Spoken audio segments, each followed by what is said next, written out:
Hello everybody and welcome back to another video on the channel. Today we are back reviewing my fantasy team. We're going to be doing the last couple of rounds since I didn't get around to making this video last week. I just didn't have time when I planned to originally make the video, so anyway, let's just quickly look at my round 10 team. I scored 2,100, was ranked 57,000 for that round.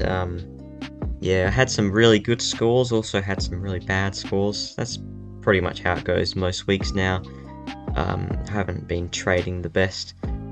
I really started off well this year in my first season, but it's been going downhill as of late.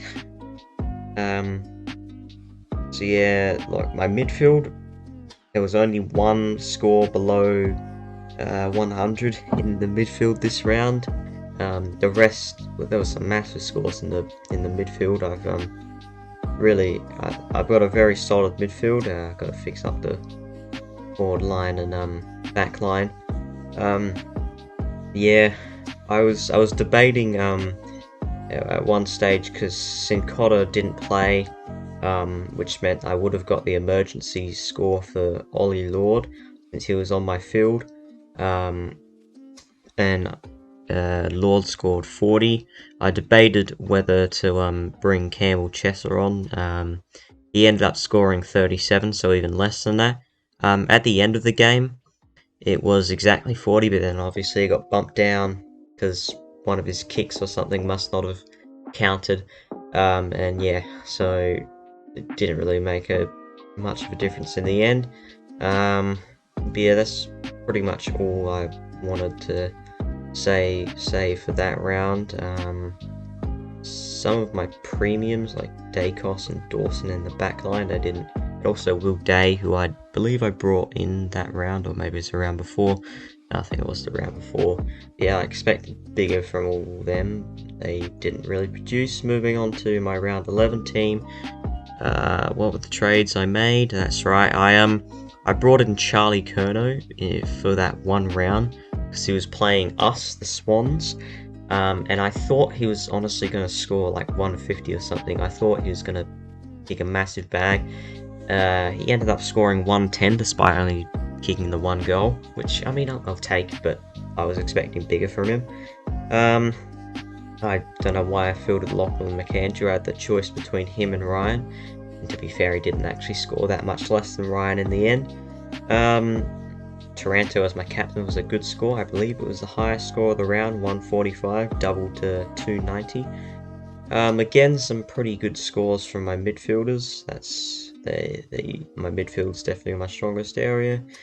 Pretty good scores in my back line as well, 300s.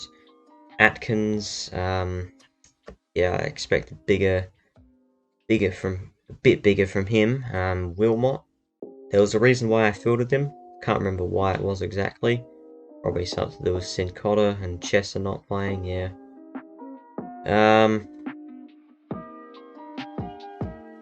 Yeah, it was Chandler.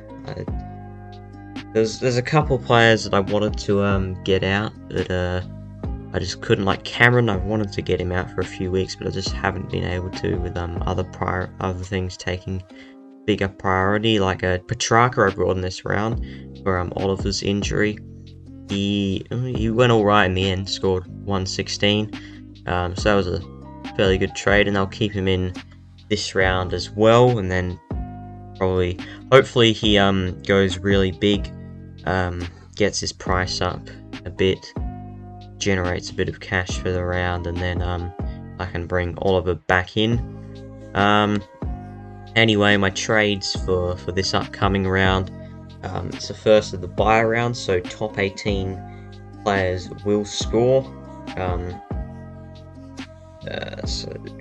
So you want to have as many playing on the field as possible. Yeah, for the trades I went Charlie Curnow, since he was just going to be a one-off, for Ben Hobbs.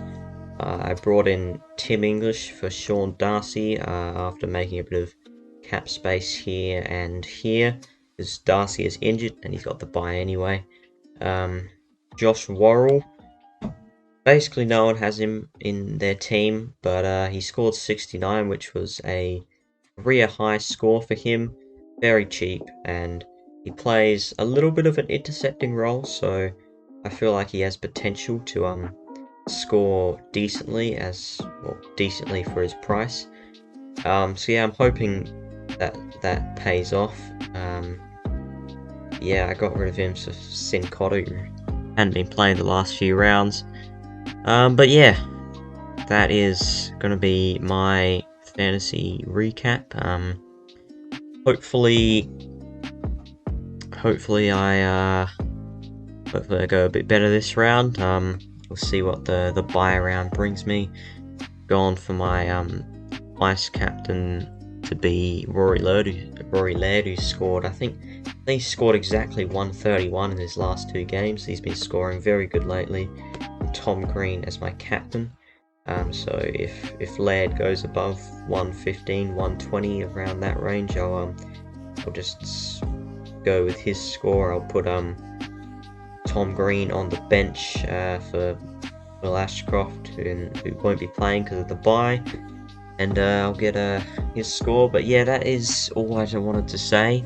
Hope you enjoyed this video, and bye.